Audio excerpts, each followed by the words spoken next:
arch. Releve, come down. Demi, forced arch.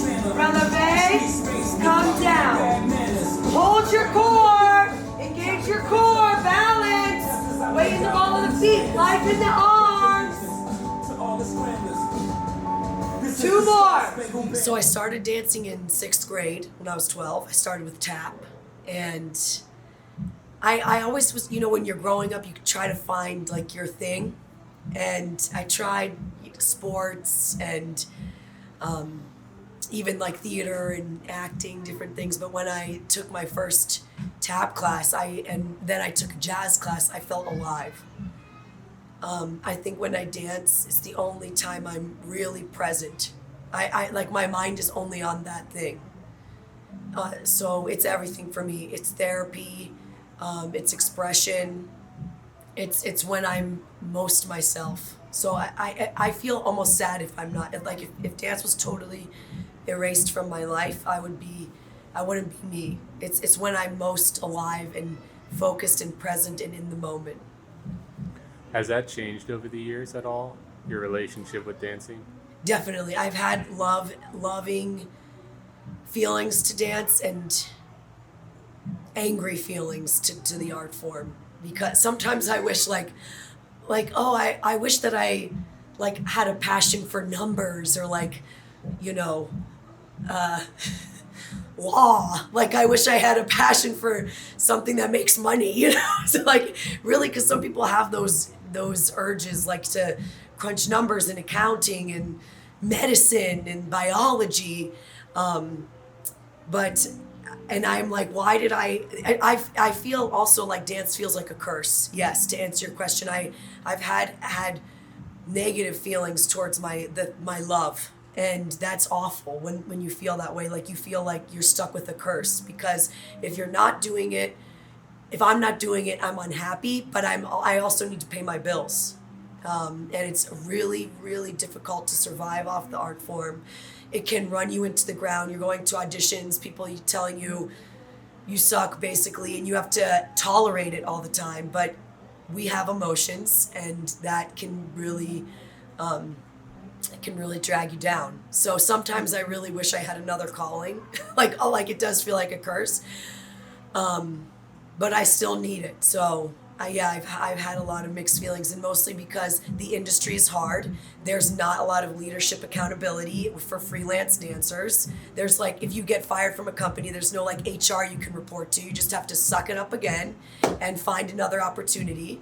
You have like 100 support jobs. You're burning a candle at both ends, and you're still broke. So it can make you hate what you love. And in the United States, I find the arts to be not supported, and the industries in being a freelance dancer. And then people get sick, because if you don't do what you love, you get sick. So there's just a lot of artists going around, like how many voices we don't get to hear that are beautiful, how many dancers we don't get to see because they've thrown their hands up because they can't pay their bills. So there's a lot of people that are suffering, in my opinion, that are suppressing their love because it's hard to follow. A lot of unread books, a lot of unheard voices, a lot of unseen movement. What do you do when you feel like you want to throw in the towel? I try to get back with the community. I try to see other dancers. I try to put myself back there because it's easy to stop. It is. It's really easy to stop. So I try to go for a walk. I try to call up some of the girls and guys that I danced with, and I try to see, what are you up to? What are you doing? Let's take a class. I try to get back to taking class. I thrive when I'm in a community. So if I re-immerse myself back with other dancers, that kind of puts a flame back into me. Also teaching dance also helps me stay fresh and motivated. But it's hard. Mm-hmm. Dance in particular, since it's so physical. Yeah. What Your are the- body is your moneymaker. If you're injured, you can be without money for a long time. If you want to have kids, you might miss an audition or like a whole opportunity, you know. I would say it's especially harder for female dancers. New York City is oversaturated with female dancers, and it's way harder to get a job. And there's so many more things you have to think about as a woman that male dancers don't have to think about, like having a family. And with this industry, you can do it, but it's not easy. I don't like, and you know, we try to talk about inclusion in dance, and I don't think that's one of them. You know, a lot of artists don't have families, so, and that's a shame. Why not? You know, Yeah, I wonder why it has to be like that. it shouldn't have to be. Yeah, in my opinion, it shouldn't have to be. You should be people and like teachers, doctors. They can seem to balance that. It's hard to find balance in the arts. It's hard to find balance. It's like feast or famine. Yeah, it's tough because a lot of times there's like these success stories, but it's like not everyone can reach that. So what do you do if you can't? You just have to give up? I mean, it's kind of sad. It is. And like sometimes I feel like I gave up because I'm not pursuing it like to the point that I used to. But I think that if you can keep it in your life somehow, you've won. I think that you don't have to be on Broadway to have made it. You don't have to be in a music video to have made it. It's great if you got to, but I think just to have the opportunity to share your love with a live audience anywhere, whether it's a cypher on a block party, whether you're performing at a public school for a community service show, whether you're performing at a nursing home, or a social at a club. If at the club, to me, if you get to share what you're doing, you've made it. You know, that's how you can keep it in your life, by allowing yourself to share your gift. And the beauty of dancing is that when people watch you, or the beauty of music or spoken word, is that it's our job to let non-artists forget about life for a while. It's our responsibility to let people watch us and forget about their problems.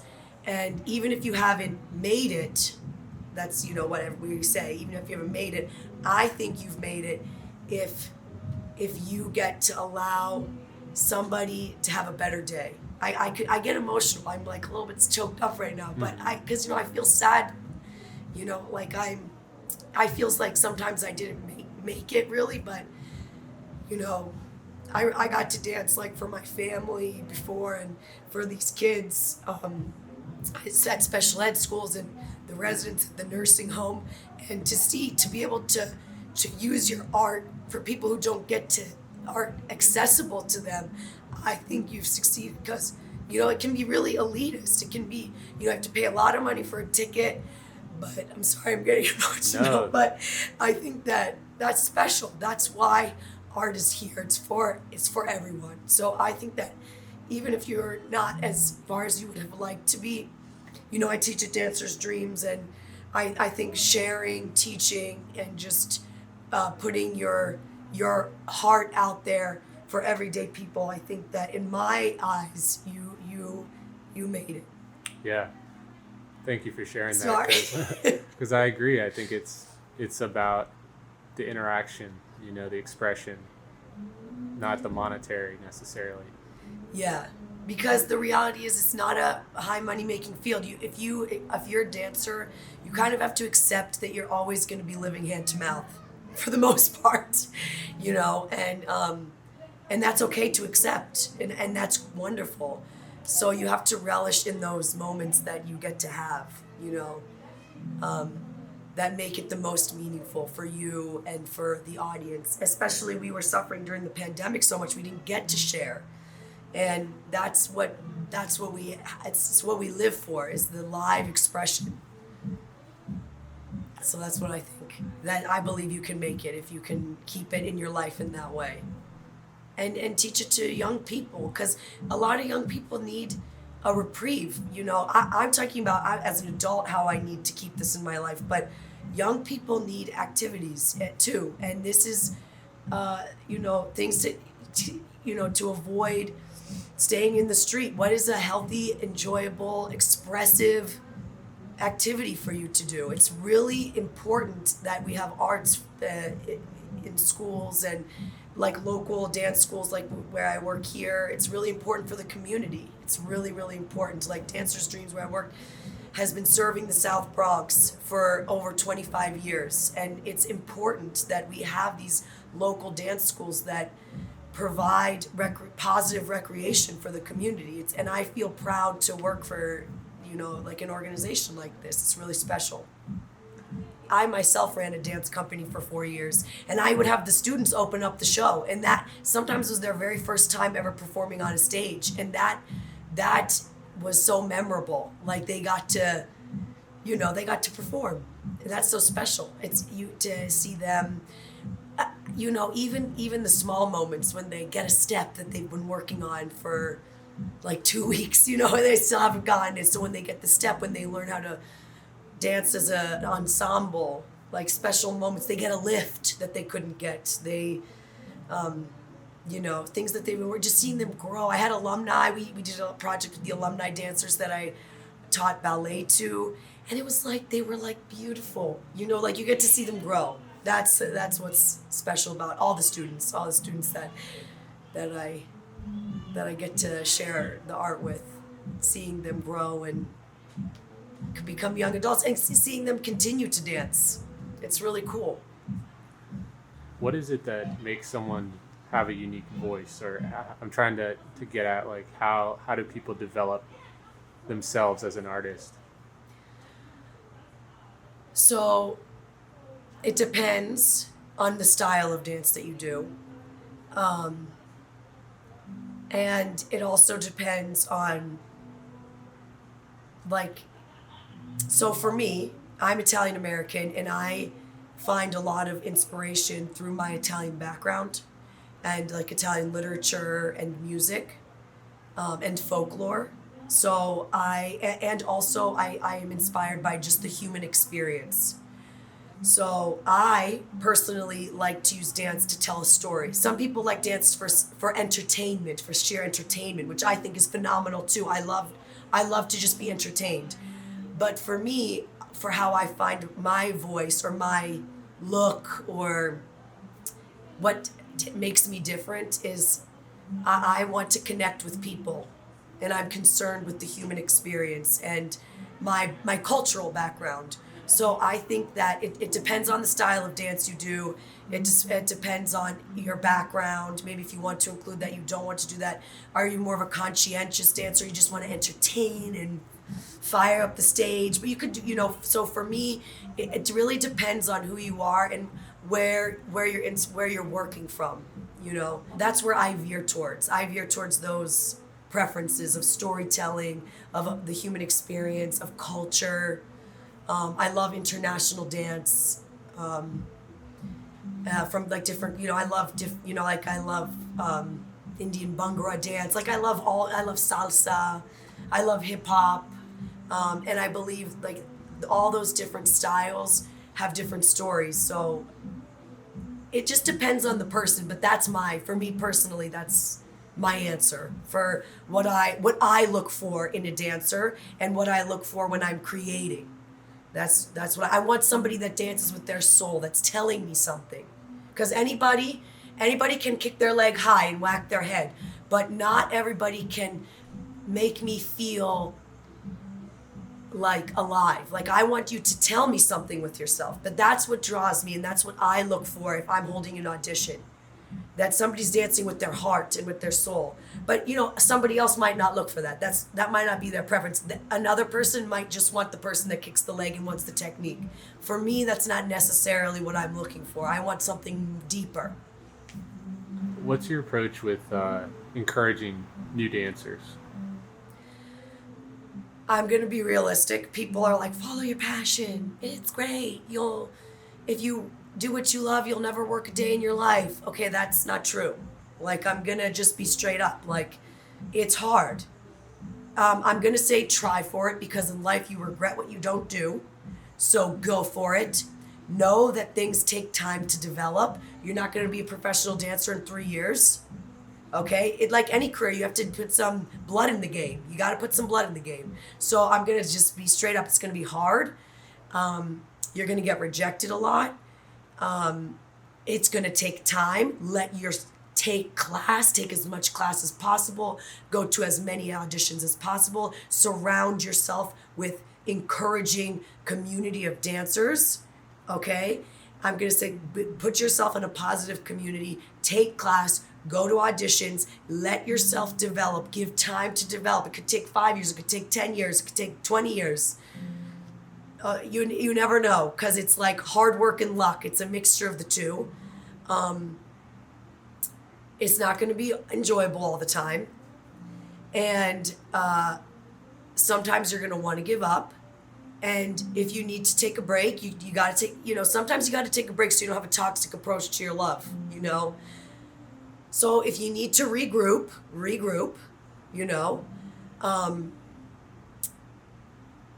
And but if you really love it, try to stick to it. So take class, keep training, go to auditions, surround yourself by a good community of people that not only encourage you but inspire you, and know that it's not an easy road, but you regret what you don't do. So try it, and if you can say that you gave it your best, then you did it. That's what I would say. If somebody was like, I'm going to New York City, what should I do? Because I was that person too, So, and you really come idealistic, and then you get like smashed. So I wish that I had somebody telling me this, to be honest with you. And also people want to scare you too, but don't be scared. Like people want to be like, oh, you're gonna have to do this and you're gonna have to do that. No, just listen to yourself and don't allow people to scare you. And New York City does have a way of running mental circles around you, and don't allow it. Just take a breath and try to listen to your gut, as my grandmother says. Yeah, that's what I would say. Yeah, it's tough because you can second guess yourself a lot. Oh yes, yeah, totally. Yeah. What do you see for the future? Do you have any aspirations that you think about? That's a good question. What do I see with my relationship with dance in the future? That's a really good question. I definitely want to keep performing. I love performing. Like I told you, sharing with an audience is like what brings me to life. And I want to keep doing that, whether it's a smaller or larger scale. I just want to keep training. I want to stay in shape. I want to. I just really want to keep training. That's something I want to focus on, is deeper training, deeper in tune with my body. Keep teaching. And I would like to produce one more show. Yeah, like 1 or 2 more shows. It's hard right now, but I would love to do like another project, but I don't want to manage too much because that takes away from me dancing. So really, I'm kind of in a selfish period of dance now. I really need to I want to take that selfishness from me right now. Right now, I want to do it for me. I want to train for me to be able to present to others. I want to do one more, show that I produce, but I later. For now, I want to do it for me, and I want to really get back into training. That's my short-term future with dance right now, my relationship right now. That seems like a balance too with art. As you get further into your career, there's more options to be in a management type position. How do you feel about that? So I managed a dance company for 4 years, and I did it too soon. I wish I would have trained more and then started a company, because you need to find your voice first. Like, you need to know who you are before you start bringing people along for projects. So I don't regret it. I managed a dance company for 4 years, from 2014 to 2018. I bit off more than I could chew. Just because you can dance doesn't mean you can run a dance company. You know, just because you can bake doesn't mean you can open a bake shop. And my cookies burned, you know? So like, I think that my dance company was an artistic success because I had amazing dancers with me and choreographers that I love, you know, and wonderful dancers, all of them. And I'm blessed to have had them in my sphere of life to see what they're doing now, to see them, you know, some of them are in LA, some of them are still in New York, like they're like, or abroad dancing for major companies or on tour or on cruise ships. So like, it's joy. Like we got to share. And, but managing a dance company, us artists, we should all be taking business classes, honestly, because like it was my dance company was an artistic success, but a financial disaster. So yeah, it wasn't sustainable. I was like one person doing like choreographing, producing, fundraising. I was doing payroll. I was doing everything that, like all the things, because there's like, it's so hard to get funding all the time. So it wasn't sustainable. I loved it, but I wish I would have trained more. I wish I would have learned like the language of money better. But I also can't knock it because it also helped me get this job at Dancers Dreamzzz. It helped me make a relationship with the Hispanic Federation and the Point Community Development Corporation. So I would not have had these community collaborations in Harlem and the Bronx had I not had this dance company. So I'm grateful for that, but you have to like really have somebody that is ready for a managerial role, because you're managing more than you are dancing. You have to want to do that.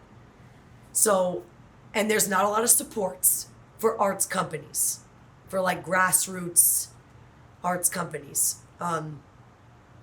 Or maybe there are, I just didn't research enough, because like I told you, my cookies burned. So yeah, so it's weird, kind of like I'm going in reverse now, like what I'm doing now, like training more, finding my voice more, teaching more. I should have done that first and then like, but hindsight's always 20/20, you know, you learn when you fuck up, so, but that's how it goes, right? You know, you just gotta, yeah, have some debt, you know, but you know, it's fine. I'm still here. And maybe you'll do another dance company and use what you learned. Yeah, I definitely learned more in those 4 years than I have in my entire life. Like more like about production, managing people, managing money. Yes, like getting like partnerships, residencies. I remember, like, now there's social media. Like, well, when I was first doing this, like, people were still giving out paper flyers. You know, like, we were in the parks, like the New York City public parks, like, passing out flyers. It's so, like, I think about that. It was like, nobody does that anymore. Yeah, it is a different marketing setup than it was even back in 2014. Yeah, 2014, 2013, 2014, yeah. And, like, I remember I didn't have an Instagram. Like, I just, like, for my dance company, I just had a Facebook, because Facebook was still pretty widely used. And then my dancers were like, we should probably get an Instagram. Like, one of my dancers, I'm like, oh, okay. Yeah, like, it's like, so different now, like, the way in which you market and, you know. And also, there's so many, like, videos now, which I feel mixed about, because for me, dance is meant to be live and, like, a live shared human experience, so I don't like all these videos. For me, I love like music videos, but for me, I want to dance live. For me. So like, but the pandemic has really messed up the dance industry. Like, everybody's just doing these like little Instagram dances, which is fine.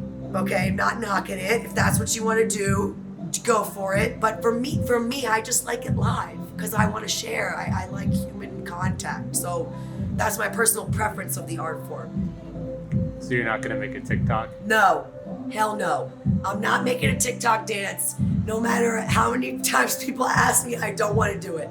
I'm old school. I am, and I'm okay with that. But yeah, I'm not with this. I'm not with it. No, I want to see the sweat. I want to see the sweat beads on the dancers on the stage. I like that. I want to see the work. Because that's what dance is. It's hard work. It's not a little makeup mascara TikTok dance. It's hard, and people should see that you put work into it. I want to see the sweat beads. Yeah. Yeah, it's true. I was thinking about how I'm thankful for all of my past dance teachers, and I'm thankful for all the creatives like you in film and videography and all the other choreographers and local Bronx, Harlem communities, partnerships. I right now as I speak with you, I guess I feel, even though it was really hard, I feel grateful for kind of like those influences I had. It was a shit show. I cried a lot. I didn't eat a lot. I was tired. I would work an 8-hour shift at a nursing home because I was working as my support job at a nursing home. I worked my regular 8-hour shift at a nursing home. Then I would go for a 4-hour rehearsal afterwards. And like eating on the train, like just running. And,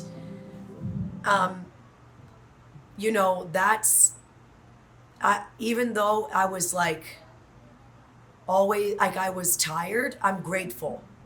I'm grateful to have had to really understand what it feels like to dream. To dream, that like to feel, to dream and realize a dream. And even if it wasn't the perfect dream in my mind, even though it wasn't the most perfect dream that came to life, at least I let the dream occur.